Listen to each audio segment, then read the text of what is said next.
Volei skill na profita. Wase wasanga ulgandua. Sanga ikuti au koea kina vale tambu.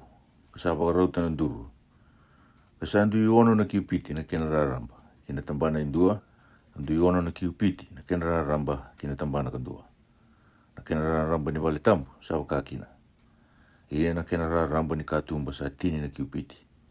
Ia na tamba ni katumba sa 5 na kiupiti waka. 5 na kiupiti waka. Asa bagarautu ko koea na kena balau. Kasa pasanga ulu na kiupiti. Kina kena raramba. Kasa ruasanga ulu na kiupiti. Sanga iduru kilomo ko koea. Bagarautu na duru ni songo. Asa rua na kiupiti. Kina katumba. Kasa ono na kiupiti. Kina raramba ni katumba. Kasa vitu na kiupiti. Asa bagarautu ko koea na kena balau. Kasa ruasanga ulu na kiupiti. Kina rambana. Kasa ruasanga ulu na kiupiti na mati ni vale tambu. Asa kawio ko koea. Sai koea ngona tikina tambusara. Sanga bagarautu ko koea na lalanga ni vale. Kasa ono na kiupiti. Kina raramba ni longi. Kina sari ni vale. Kasa andu iwana kiupiti. Kawulita na vale. Ena biasana kita nga. Ia na itamba longi. E vitanga tangai. Sa tulu. Kaya tulu sanga hulu na kena longi. Asa lango ni mai. Kina lalanga ni vale. Sa kena rendina voli tu. Na longi ki sari ni vale. Me taurindei waki kina. Ia sa sianga ni siama. Kina lalanga ni vale tambu. Asa ramba ile vodake tu. Ni sa dambeti voli kithake. Na itamba longi. Ena buku ni sa dambeti voli tiko kithake. Na vale ka volita sara na vale tambu. Koyongo sa ramba ile vodake tu kina. Na vale kithake. Ni sa dambeti wakongo na itamba longi kithake sara. Mana kena vale rasara. Kambasi kana kena eloma. Awareda talenga na kena dedere ni vale. Ena biasana mainandui kena ilango na itamba longi. Kasa ono na kiupiti kena sema kena vale. A kena raramba ni mai. Ni tamba longi kisau sa 5 na kiupiti. Ia na tikina sa avo mai ki vale. Sa kena na itamba longi. Sa tu mai iloma. Ia na tanrua ni atu vale. Sa ruasanga hulu na kiupiti. Kamuri volita na vale tambu ena biasana. Ia na kena katumba na itamba longi. Sa andu indonu etu ni tikina sa avo. Sa andu na katumba indonu ia na toka lau. Andu atali na katumba sa andu ia na deba. Ia na kena raramba ni tikina sa avo sa 5 na kiupiti kawulita tu. Ia na vale sa tara tu. Ena mate ni asana tambu. Kina tikina kira sa vitu sanga ulu na kiupiti na kena raramba. Ia na lalanga ni vale e tara tu sa 5 na kiupiti sa wulita tu na kena vavako. Kadio sanga ulu na kiupiti na kena balabu. Ia sa warau toko koe na vale tambu. Enduana nrau na kiupiti na kena balabu.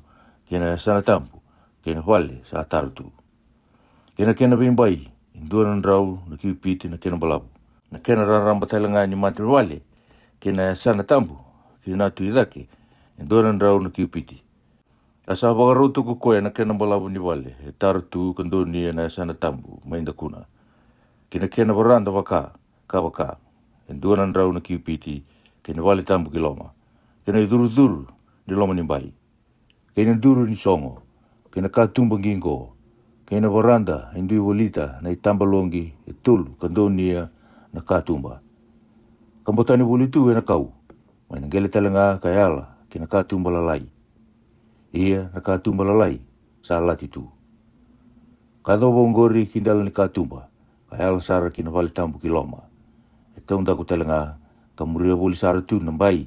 Ena biasana e loma. E taunda ku talanga. Me wakana ndui kena i wagarau. Asa daka kina na rupi kena balambala. Ia, indua na balambala sa deu titunga. Ena malio ni rupi e rua. Asa andu ia rua na matanda na rupi. Ia, na mata wakatamata sa andu ni na balambala waka. Kena mata wakaluwe ni laiwani. Sa andu ni na balambala waka. Sa daka boli tu ena biasa na kena nga. Ni vale tambu. Sa humai nangele kayala. Kina tiki na endela ni katumba. Sa daka kina na rupi kena balambala. Ena lalanga ni vale tambu talanga. Anduru ni songa ni vale tambu. Sa andu ita waka rivi. Kena mate ni tiki na tambu sara. Sa rei tu tau watarurua. E tambu ni soro kau. Sa tulu na kiupiti na kena dedere. Karua ni kiupiti na kena balabu. Ia na tutuna. Kena ndelana. Kena sari-sarina. Sa kau nga. Kasa kaiwi o kukoea, ngona te peli sa tu e na mate Jehova. Asa andu ia rua na kena katumba, na wale tambu, kena tikina tambusara. Asa andu i lombi rua na katumba ya andua. Indu i rumbi tu rua. Sa lombi rua na katumba indua. Ka lombi rua na katumba kandua. Asa deu tikina, iyo, kina katumba ni wale tambu. Na che rupi kena mbalambala. Me wakasa deu ti ena lalanga. Kasa so na papa waku, ena mate ni lalanga ni duru kitumba. Kasa so na kena katumba ngingo. Kaso na kena mbalambala waka, ena yasa ni duru. Ia na itambalongi ni wale. Sa waka papa waku talenga. Wase wasanga buluka rua. Sanga ikau teo ia ni kokoea kiloma ni mbai ki taundaku. Ena sala sando ni ena mate ni tokalau. Kasa kau tia au kina vei vale. Sando ni ena sana tambu. Ando ni talangana vale sa toka waka kina mate ni tokalau. E matana kantuana rau na kiupiti na kena mbalabu. Sa ando na katumba kina mate ni tokalau. Ia na kena raramba sa 5 na kiupiti. Me vei ndo nui kena tikina karua 5 na kiupiti ni loma ni mbai ki loma. Kena rara watu ni loma ni mbai ki taundaku. Sa tu na kena varanda e tolu e vei tangatangai. Ia e na mate ni vei vale. Sandua kina na ngande. Tini na kiupiti na kena raramba ki loma. Andua na sala, sandua na kiupiti. Ia na kena katumba, sandua ni na tokalau. Ia na itamba loma ni vale dake, sa ramba ilai sombu. Ia na vuku ni varanda, ni sa kana kina ki loma. Kena talanga mai ra. Kena e loma ni vale. Ni sa tamba tolu e loma ni vale, asa senga ni wakanduru, me waka sa wakanduru tu na vei loma ni bai. O koyango sa ramba ilai sombu kina, na vei tiki ni vale daka sara. Sa levu dake na ikarua kira, ke na ikatolu e na kena romaliwa kena ngele. Ia na bai ki taundaku, endonia na vei tiki ni vale, waka kina loma ni bai ki taundaku, e na mate ni vei tiki ni vale. Sa 5 na kiupiti na kena mbalabu. Ni sa kena mbalabu na vei tiki ni vale, e na vei loma ni bai taundaku e 5 na kiupiti. Kareida, sa andua na rau na kiupiti, e na mate ni vale tambu. Ia he ruku ni vei tiki ni vale ongo, sa tukina na kena i duru mai natu i dake. Ni sa durumi mai na loma ni bai e taundaku. E na tanrua ni bai ni loma ni bai ki natu i dake. Kando nuia na sana tambu. Kando nuia talanga na vale taratu. Sa tukina na vei tiki ni vale. Ia na ngande ki matana. Sa rei toto wata kena vei tiki ni vale. Kina mata ni tokalau. Sambalabu wata. Karara ramba wata. Ia na kena duru ya ni kena nga talanga. Sa toto wata kaya. Kasa wakatalanga kina na dui kena katumba. Kawakana dui kena katumba na vei vale. Kina mate ni dewa, saya andua wakatalanga kina na kena katumba. E na mua ni sala. Ia na sala sangaran donu kina bai. Ni sa durumi mai natu i dake. Sanga i kaiwi au kukoea. A vei vale ni vale kina mate ni tokalau. Kina vei vale ni vale kina mate ni dewa. O koea sa andonu e na sana tambu. Ongori na vei tiki ni vale tambu. E na kania kina ko ira na bete. E na turuvi Jehova na ka e tambu sara. E na maroro e mai kia na ka e tambu sara. Kina i manrali e lokana. Kina i soro ni walawalda. Kina i soro ni takadala. Ni sa tikina tambu. Ni raduru kina na bete. Mera kakua ni lakotani mai na tikina tambu. Kina loma ni bai i taundaku. Ia mera viru kotora e kienga. Na non resul ni nora takadaka. Ni rasa ka tambu ongori. Mera waka isulu na isultani. Gangai muria na i walawala ni tamatawale. Ia ni sawa rauta oti kokoea. Vale loma sanga i kautia wea ni kokoea. Kina mata ni koro sa andonuia natu i dake. A sawa rauta wolisara. Sawa rauta na sana ki natu i dake na ngasau i wakarau. Sa 5 na rau na ngasau. Sawa rauta na sana ki na tokalau. Kasa 5 na rau na ngasau. Sawa rauta na sana ki na deva. Kasa 5 na rau na ngasau. Ni sawa rauti na ngasau. Sanga ingoleani kokoea ki na sana ki ra. Sawa rauta. Kasa 5 na rau na ngasau. Ni sa warau tia nga sau. Sa warau tu kokoea na sana baba. Sa virba iti wakabuli ti sara. Kasa 5 na rau na ngasau na kena balabu. Ka 5 na rau na kena raramba. Mesa tawasi tani kina. Na tikina tambu, mai na tikina sa senga ni tambu. Wase ngabulu tulu. Sa nga ikau dia kokoea kina mata ni koro. Iyo na mata ni koro. Sa anggaran donu kina tu idake. Karaida, na serau ni kalau ni Israeli. Sala kumai yana sala. mai nā tui dhake. Ia na domo na sa wakana domo ni waileu. Ia sa tilavi vuru na nona se rau. Asa rei rei tautu wata kena rei votu, kaua reida. Iyo me tautu wata kena rei votu, kaua reida. Ni o lako mai e wakarusana koro. Ia na rei votu ongo sa tautu wata kena rei votu, kaua reida. Mai na uti wai ku kipa. Ia kau sa dhuba wakatombo i dhu. Ia na se rau ichi oba sa dhuru mana vale, mai na sala ni matamati ni koro, sa angaran donu ki natu i dhake.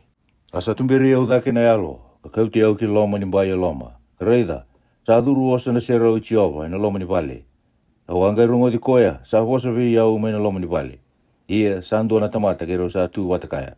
Asa kaya vi au koya, ko iu kona luvi ni tamata, angona tikina ni nongo i tiko tiko, kena i tu ni ngeti ni abangu. Kona tiko kina hena kenra mali o na Israeli, ka sianga ni mundu. Ara na sianga ni wakadha na tali na matangali Israeli, na dangu tampu. Ko ira, sena nonra tui, e nonra ndau e lewa, sena ngonra mate, na nonra tui. E na nonra besa na dedere. Ni raviri taka wata na nonra ilango, kina nongu ilango, kina nonra nduru ni songo, kina nongu nduru ni songo, ia na lalanga ka tu, e na kimami maliwa, karsa wakadha na dangu tampu, e na wala wa sisila, e rasa kitaka. Toa waru se ira kina, e na nongu dundu, ia merambiu te tani manda na nonra ndau e lewa, kina yango mate ni nonra tui, me heawa vi au, kaunangai tiko wata, ke ira kasenga ni mundu. O iko na lubi ni tamata, mo wakatakila na vale, kina matangali Israeli, mera mandu wataka na nonra takadala, ia mera wakarau tana kene wakarau. Ia ke baka era sa mandu wataka na kakede era sa takawa, mo kai wakatakila be ira na kene wakarau ni vale. Kena i wala, kena i duru ki tumba, kena i duru ki loma, kena i wakarau ke denga. Kena i lesi ke denga, kena i wakarau ke denga, kena i wunau ke denga. Ka wola e matandra, mera waumbau te taudoko na kena i wakarau, kena i lesi ke denga, ka kawanga. Ongo na wunau ni vale, endela ni ulu ni wanua, sa tambusara na kena i ala ke denga, ena veitiki na ke denga. Reida, sai koe ongo na wunau, sambaleta na vale. Kasaba ko ongo na kena i wakarau, ni dambo ni soro, ena kiupiti. Ia na kena kiupiti endua, sa kiupiti endua, kandua na tikina. Ia na motona me rua na kiupiti, na kena dedere, kandua na kiupiti na kena raramba. Kena i ala ni bati ni motona, mendua na afa kiupiti. Ia me baka ongo na boto ni dambo ni soro. Ia mai na motona ena gele, kaya ala kena rara lai, me rua na kiupiti, ka afa kiupiti na kena raramba. Ia mai na kena rara lai, kena rara leu, me wana kiupiti, kandua na kiupiti na kena raramba. Ia nandela nandina sana wana kiupiti. Ia me vu mai tutuna, kaya ado ki dake e wana tutuna, sambalabu dake na iktamodambo ni soro. Ia na iktamodambo ni soro me tini karua na kiupiti na kena malabu, ka tini karua na kiupiti na kena raramba, me taki vei leu, na kena vea sana baba. Ia na kena rara me tini ka wana kiupiti na kena malabu. Ka tini ka wana kiupiti na kena raramba, e na kena vea sana baba. Ia na mbelena e volita mendua na afa kiupiti. Ia na rara e mbotona, mendua na kiupiti e na vea sana. Ia na kena ikamba, mengaran donu ngā ki natu i dake. Asa kai veo ku koea, ko ia kona lubi ni tamata. Sa kai wakongo na turanga ko Jehova, me wakongo na i wala, ni tambo, e na singa, era na takawa. Mera wakatambora kina na i soro kama, ka kureitaka ki te lana nandra. Ia sa kai na turanga ko Jehova, mo solia ve ira na bete, ko ira na libai, era kau i se toki, era ndau torobi au, mera ia na takataka vi au. Endua na luwe ni pulumakau me soro ni wala da. Ia makauta e so na kenandra, kamboroe kina na tutuna mbalabu dake baba. Kena muana baba ni rara, kena yala, ena vea sana. Ia mo sa waka sa taka, ka soro waka. Mo kauta talanga na pulumakau sa kena i soro ni wala da. Ia ena waka mako koea, ena kena tikina dondonu ni vale, mai taundaku ni vale tambu. Ia na ikarua ni singa, ma wakatambora e ndona lubi ni me, e senga na kena da me i soro ni wala da. Karana waka sama taka, na i tambu ni soro, me waka era waka sama taka, ena pulumakau. Ia ni sa uti na numu waka sama taka, ma wakatambora e ndona lubi ni pulumakau, sa senga na kena da. Kena ndua na sipi tangane, ma ina ngel ni sipi. Indua sa senga na kenata. Mumani wakatambora na mate ichova, ia ko ira na bete, era kure itaka sona masima, kina ngondrau. Kagai wakatambora be ichova me isoro kama. Membongi vitu mo takapati ko na be singa, indua na me kena isoro ni wala. Indua na lubi ni pulmakau, kandua na sipi tangane may nanggel ni sipi, sa senga na kenata.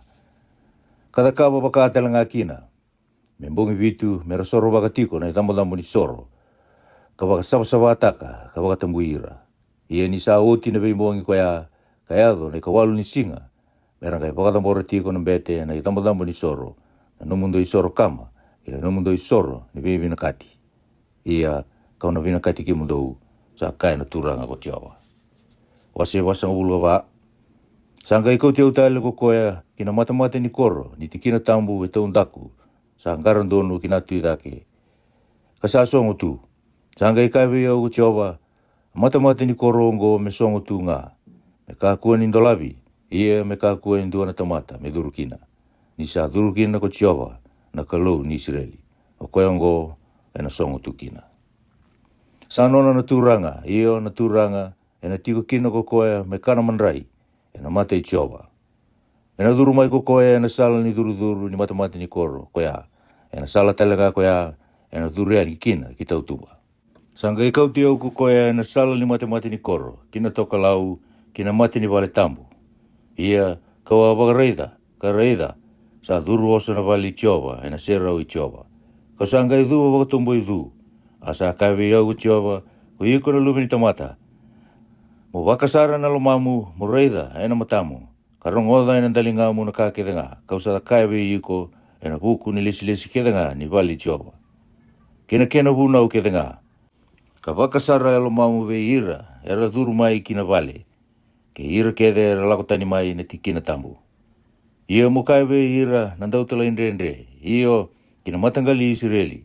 Sa kaiwa kongo na turanga ko Jehova.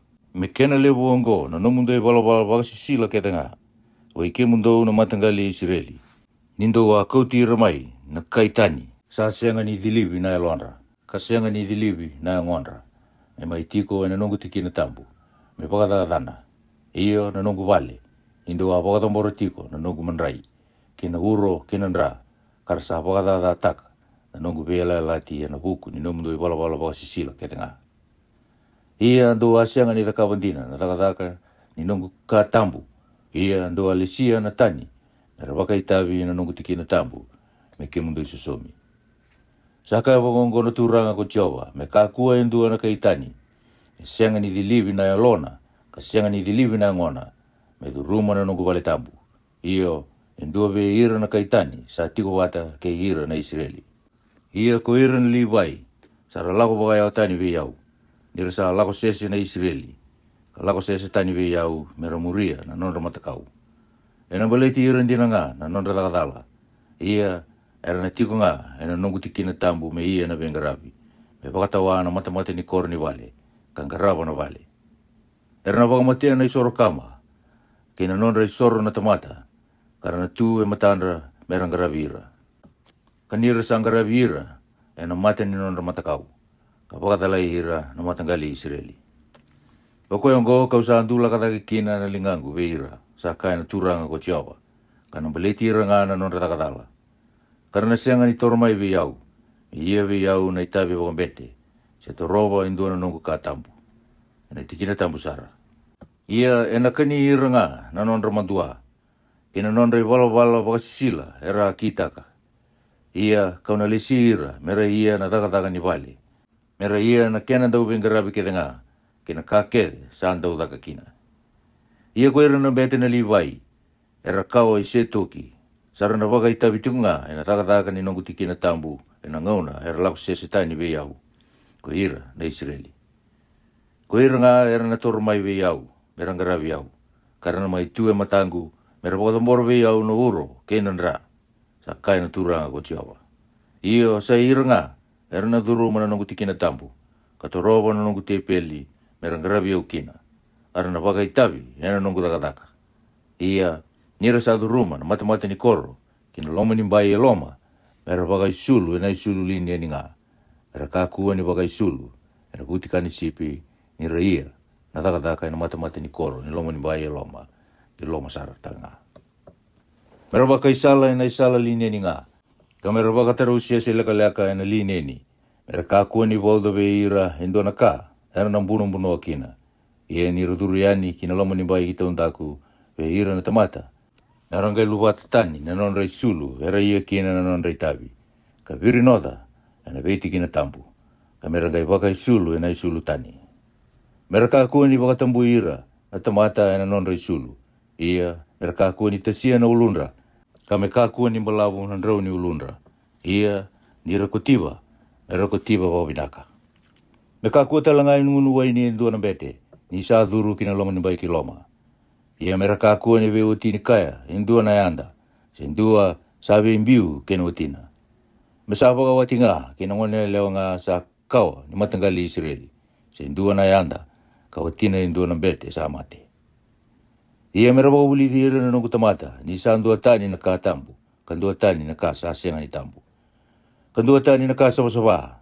Kandua tani na ka sa asenga ni sawa-sawa. Me madala ve ira. Ia ena ka sa vele titaki. Mera tunga mai me vele wa itaki. Mera lewa kina wondondonu me baka na nungu lewa ndondonu. Ka mera baka mbauta talanga na nungu bunau. Kena nungu ilesi-lesi sa ambale. Kina nungu sole bukedenga. Ka mera baka tombue na nungu singa tambu. Ia mera kakua ni torobo indua na tamata. Sa mate me baka ntuku litaki ira kina. Ia ena buku ni tamandra. Sena tinandra. Sena lubendra tangani. Sena lubendra elewa.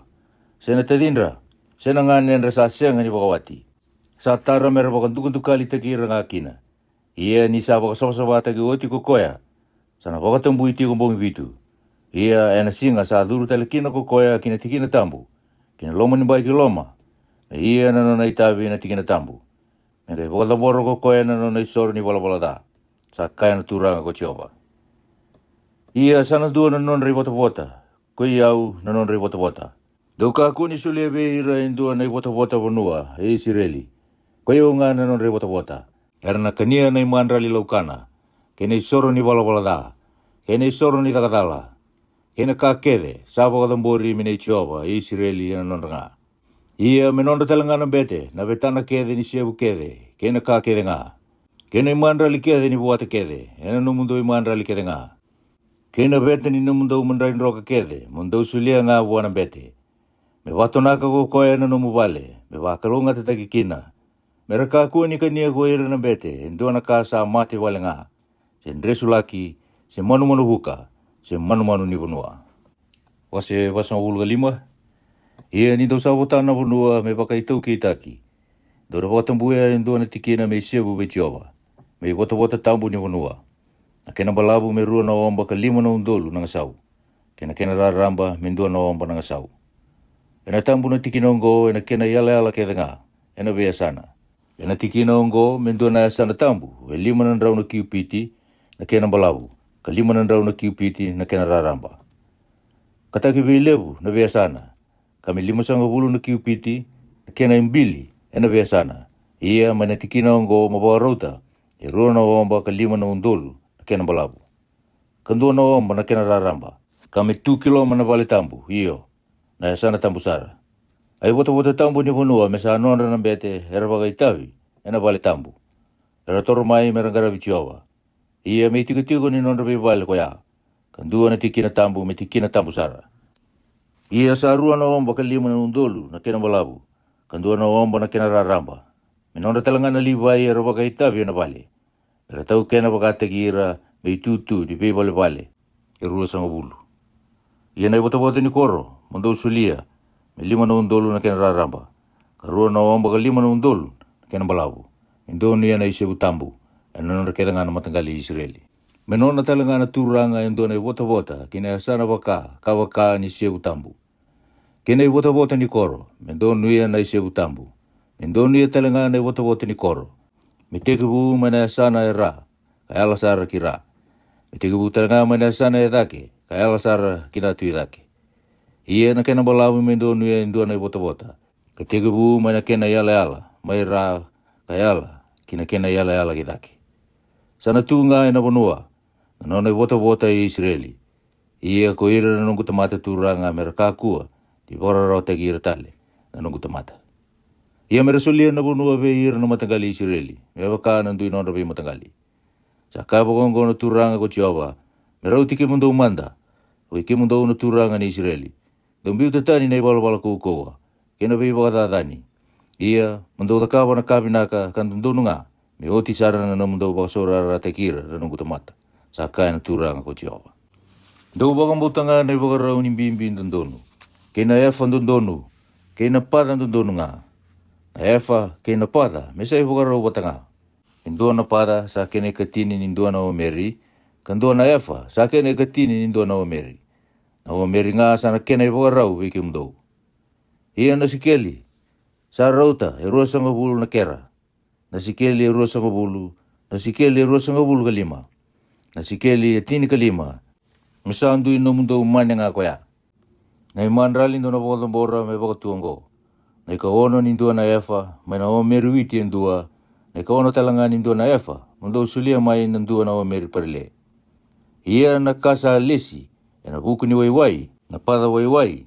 Na kene katini ni ndua na pada, mundo usulia mai na ndua na omeri waiwai. Ia e tini na pada, sa rauta e ndua na omeri. Nisa pada e tini e ndua na omeri. Mendua talanga na lami, may nanggel ni sipi e rua nandrau. May nanondra bonua veido binaka na Israeli, may manrali laukana. Kay soro kama, kay soro ni bebi nakati. May soro baki ira, sa kay na turanga ko Jehova. O ira keda na leo ni bonua, marabaka itabi wata na manrali ongo, kay kuya na turanga ma Israeli. Ia sanano na itabi na tui, na soro kama, kay na manrali laukana, kay na manrali ngunubi, e na solewu, kay na bulubou. Kena singa tambu, nondo ngau na tambu keda ngana matangali Israeli. Ena bagaru taka ko na isoro ni bala da. Kena mandrali laukana, kena isoro kama, kena isoro ni bebi nakati. Isoro bagi rakina na matangali Israeli. Sa kabango na turanga ko Jehova, ena matay ni bula, ena matay ni singa ni bula, mga ikaw tayo indua na lubi ni pulumakaw, sa siya nga na Canada. Kapag sabsabata ka na tikin na tambu, iya me kauto ko na bete so nandra ni soro ni bala da. Me kurei taka kina nduru ni songa ni vale. Kina tutu na baba ni rara ni damadama ni soro. Kina nduru ni matamata ni koro ni loma ni baya loma. Ia mo kita ka bakatalanga kina ya na ikavitu ni singa ni vula ya na bukundra ya andua sa takatala. Kapakatala ka. Daw na soro baka bakongo na vale. Ya na imatay ni vula ya na ikatini kaba ni singa ni vula. Mundunggay iya na kanabata nila ko sibia. Na so lebo mbongi vitu.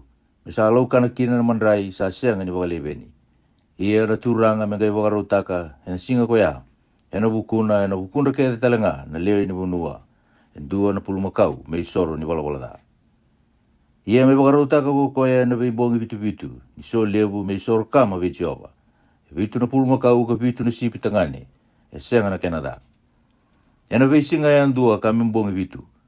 Kandua talanga na lubi ni me, en na kena singa, may soro ni balawala. Kena mandrali laukana. Indua na efa me ia bata. Kena dua na pulmakau.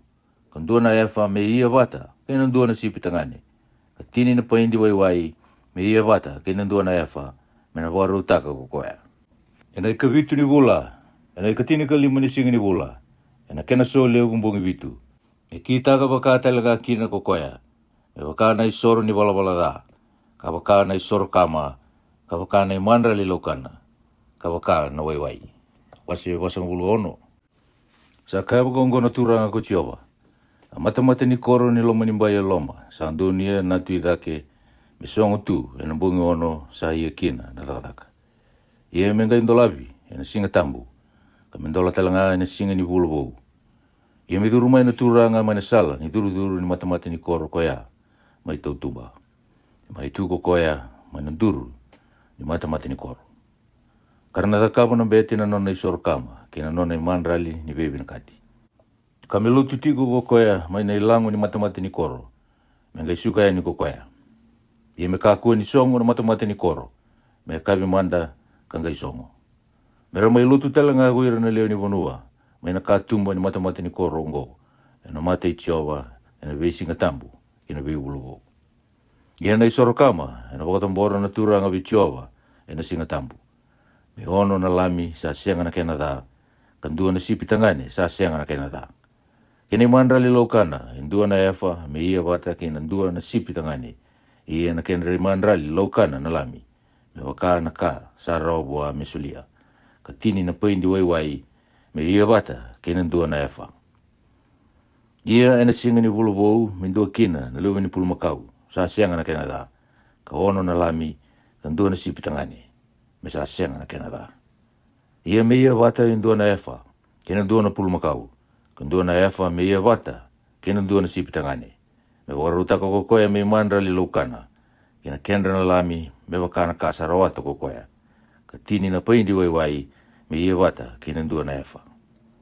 Ia ni sa dhuru mai na turanga, me dhuru ngā kokoya. Mai na sala ni dhuru ni mata ni koro koya. Ia na sala tala ngā koya, me dhuru ni kina. Ia ni ralako mai na leo ni bunua, kina mata i Jehova, ena ngauna tambu. O koea sa dhuru mai na sala, ni mata ni koro, mai na tokalau, me mai lotu. Me dhuru ni koea, ena sala, ni mata ni koro, kina lewa. Kei koea sa dhuru mai na sala, ni mata ni koro, mai na lewa. Me dhuru ni koea, ena sala, ni mata ni koro, kina tokalau. Me kako ni lesu ni koea, ena sala, ni mata ni koro, ka dhuru mai kina. Me dhuru ngai ni koea, ena sala, sa ndonu ya. Ia ni sa dhuru mai koira, ena dhuru talanga mai koea, na turanga, katiko na kena maliwa. Ni saru dhuru yani koira, me dhuru talanga yani kokoya. Ia na so lewu, kena ngauna tambu, mindua na efa me mandrali laukana. Me ia wata, kena ndua na pulu makau. Kandua na efa me ia wata, kena ndua na sipi tangani. Kena kendra na lami, me waka, kasarau, mesulia. Katini na paindi wai, me ia wata, kena ndua na efa. Ia ni sabi ata kawa vechi oba kokoya na turanga indua na isorokama. Indua na mandrali, ni bebi na kati. Ni salomana ngā kina, menga indola vivua, na mata ni koro sa andoni ya na natu idake. Mei takaba kokoya, na nona isorokama ke na nona mandrali ni bebi na kati. Ewa kasa takaba kokoya, ni singa tampu. Menga iduru tale yani kokoya. Ia, ni sa duru yani, menga isongo na mata ni koro. Ia mawaru utaka indua na lami, samba kindua kasianga na kenada. Mota kaba ina bei singa, me isorokama vechi oba. Ena bei mataka kede, moda kaba ngā ungori. Kene mandrali laukana tala ngā moda kaba, ena bei mataka kede ngā. Na ika ono nindua na efa, ka tulu na paindi wai, me na tuki wata, kene mandrai nroka ni witi. Ango na mandrali laukana, sa lisi, me taka tiko ngā, vechi ova, ka sianga ni mundu. Dia mera waru taka wawango na lami, kene mandrali laukana, kene wai, ena bei mataka kede ngā, me isoro kama tiko ngā. Saka bongo na turanga ko Jehova, ni sasulia na turanga, indua na kani loloma wa indua be hira na lubena. Na kasa anga itau kena mai ko koyongo, ena nonda na lubena. Ena na tau kena ko ira, era tarabi koya. Ie ni sasulia ko koya indua na nona kasa tau kena wa indua be hira na nona tamata. Ena nona tiko ngā kaya toba na mbaki ni beisere. Ie na gai suka talibua na turanga. Ie na kasa tau kena ko koya, ena nonda dinasara na lubena. Ia me kākua ni kovea ko koea na tūranga na nonda tiki ni wanua na tamata. Me wakasawira tani kina, mai na nonda tiki ni wanua. Me soanga na nonda tiki ni wanua, me sulia ko koea, me ratau kena na luena. Me rakākua ni wakasia vitani, indua na nungu tamata, mai na nonda tiki ni wanua. Sanga iko te au yani ko koea, kina iduru, mai na tamba ni matamata ni koro. Kina nonda bei wale tambu, na mbete. Sandunu ya na tokalau. Karaida, sandu na yasana kina tambana rua kira. Sanga ikawe au ko koea, Angono nunda tikina na bete, mera wakasanga kina na isoro, ni takatala kina isoro ni wala da. Mera wabiatel nga kina na imandrali laukana.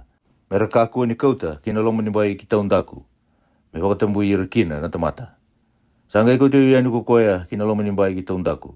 Katubiri au woli kina tutuna baba ni lomo ni bai. Karaida, saya andu na kena rara ena tutuna baba ni lomo ni bai. Ena tutuna baba ni lomo ni bai saya andu kina na kena rara e wakambai, sa pasanga ulu na kiupiti na kena malabu. Katulu sanga ulu na kena raramba. Sa iwakarau bata wawa na vitu tuna ungori. Kasaya andu na kena raya tu vale, he tu bolita na lomani rara.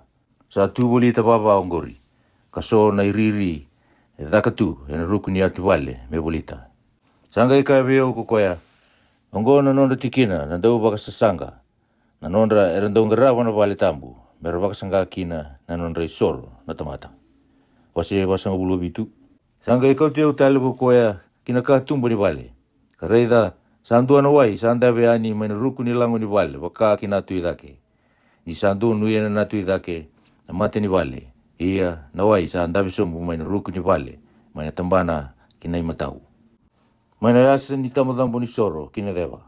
Sanga ikautio yani ko koya na sala ni mata ni koro sandu nuia na tokalau. Kasa tumberi au woli na sala e tau tumba kina mata ni koro kisau. Ena sala sa garandonu kina tu idake. Reida na wai sa andono tiku mai na linga matau. Ia ni sala ko yani na tamata sa tauro na wai warau ena lingana. Waka kina tu idake. Sa warau ta endo ana undolo na kiupiti. Kasa kau te au kiloma ni wai. Wai sa yala kina nongu nguru kalasawa. Samba te warau te tala ko koe endo ana undolo. Kanga kau te au kiloma ni wai. Ia na wai sa yala nga kina durungu. Samba te warau te tala ko koe endo ana undolo. Kau te yani kiloma. Ia na wai sanga yala kina tolongo. Samba te warau te tala ko koe endo ana undolo. Ia sanga endo ana udi wai kau sa senga ni la kobarao. Ni sa titombu na wai. Na wai mengalo kina. Na udi wai sa senga ni la kobarao. Asa kabi au ko koea. Ko sa reida na kaongo. Ko ia kona lubi ni tamata. Sesengai. Sanga i kau te au ko koea. Ka wakalisu iau. Kina mbati ni udi wai. Ia ni sa lesu reida. Satu ena mbati ni udi wai. Endo ana ka lewu. Na vuu ni kau. Ena mbati na rurua. Sanga i kabi au ko koea. Wai ongo sa andawe ni kina vonua. Waka kina tui dake. Asa ala kasombu kina vonua lio lala. Ayado sara ki wai tui. Ia ni sa ayado sara ki wai tui. Ena mbula kina na kena wai. Ia ena ayado. Na ka kede sa mbula. Kalako boli. Ena tikina kede sa ayado kina na udi wai. Ena mbula. Ia ena leu sara na ika. Ena vuku ni na ayado kina na wai ongo. Ni na mbula kina na wai. Ia ena mbula talenga na ka kede sa ayado kina na udi wai. Ia era na tu mai kina na ngone dau. Mai eni keti. Hala ki eni eki le imi. Sana tu na isau ni lawa. Ia na kena ewu sa ika. Ena wakana ika ni waitu ilewu na kale usara. Ia na kena tikina lo lombo. Ka wakandrano ena senga ni bula. Ena biutu me tui na nga. Ia ena bati ni widi wairurua. Ena tumbu kere kina. Na kau sa alaukana na buana. Ena senga ni malai na ndrauna. Se oti rawa na buana. Ena buai tiko nga. Ena vei bula. Isa andabe na kena wai. Mene tikina tambu. Ia ena sa andau laukana na buana. Ia na ndrauna sana wai ni mate. Sa kaiwa ongo na turanga ko chioba. Me sa kena yala ya longo. Mundu muria. Nindo wotana wanua. Kina vei matangali Israeli tinika rua. Mini Joseph wa rua na wota. Ia dono duitau kena watanga. Atamata ya andua. Na wanua kau andula kata kina na lingangu. Me usilia ve ira na numdau ngasi. Ia na wanua ongo ena lutu ve ke mundau tau kena. Ia ena baka ongo na yala ni wanua. Ena sana kina toka lau. Mana waitu ilevu. Ena sala ki ediloni ni sala kobi ko sitati. Ko e madhi kei peroda. Kei sipi reimi. Mana maliwa ni yala itamasiko. Kena yala ia madhi. Na koro ko atikoni. Ena yala ia birani. Ena kena yala telanga mai waitui na koro e nani. Kena yala itamasiko. Kena yasa baka toka lau. Kena yala ia madhi. Iongo na kena yala baka toka lau. A kena yala telanga kina tui dake. Dona yala na mai abirani. Ke itamasiko. Ke kiliati. Kena yasa ni Israeli mana suritani. Ia mana yala koya. Kina waitui mai na tui dake. Iongo na kena yala kina tui dake. A kena yala telanga mai na dewa. Ko tema kayado kina wai ni veileti mai kitesa.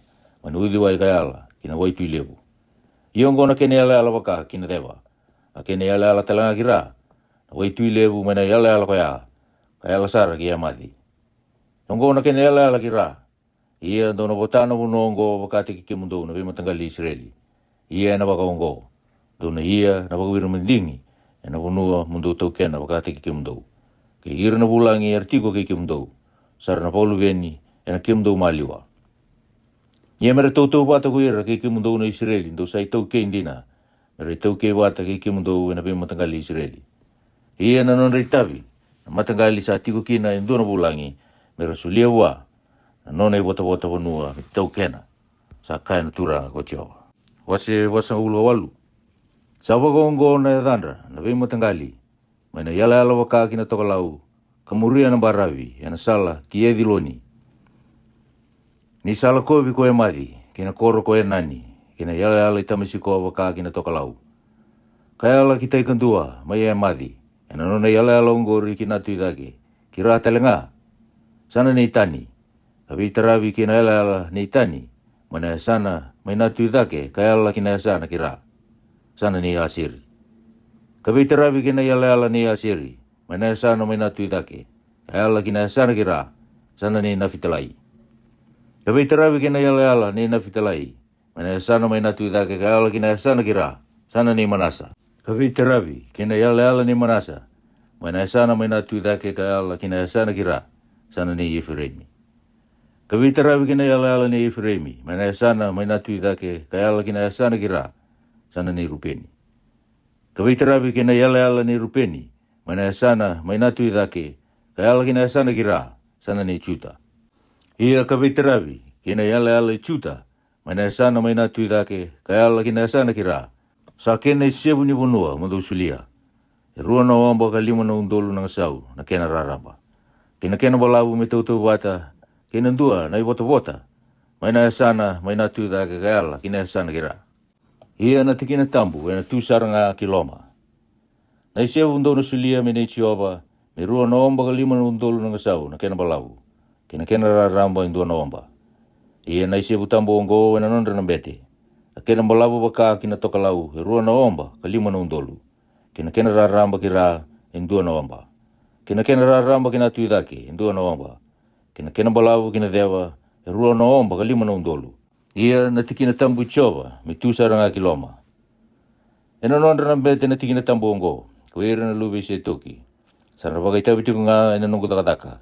Kasasya nga ni dala, nira sa dala kuira na Israeli. Me waka, nira dala, kuira na Libai. Ia na isebu ongo, na isebu ni bunua me sa nondra tikina tambu sara. Ayado kina nondra yala na Libai. Ia ena nondra na Libai, me sa andunia na nondra yala na bete. Rua na wamba kalima na undolu na kena balabu. Kandua na wamba na kena raramba. A kena balabu tu doko ena rua na wamba kalima na undolu. Kena raramba indua na wamba. Ia mereka aku ni bulitaka. Sebagai susumitaka. Sebagai elia na isebu ni bunua. Nisa tambu mene chiowa. Ia na lima na undolu. Sabo ena rambana. Sanduni ena rua na wamba kalima na undolu. Sana siang ni tambu na esa na ungo. Ia sana bale kina koro. Metara kina na bale. Me kena imbili telenga. Ia na koro, me tu saranga kiloma. Kami pangongo na kene wakarau. Na tikina mana toka lau me vana undolu, ka lima nan rau. Kena tikina mana dewa, me vana undolu ka lima nan rau. Kena tikina mana tuidake, me vana undolu ka lima nan rau. Kena tikina mai ra, me vana undolu ka lima nan rau. Ia na imbili ni koro, me rua nan rau ka lima sanga bulu kina toka lau. Ka rua nan rau ka lima sanga bulu kina dewa. Ka rua nan rau ka lima sanga bulu kina tuidake. Ruan rau, kalima sanga ulu kira. Ia na honi kena balau sa Antonia na isebu tambu, mindua na wamba baka kinatu idake, kandua na wamba baka kira. Kamindonia na isebu tambu, ia na kena buata, mesa kena kakana herang garaba na koro.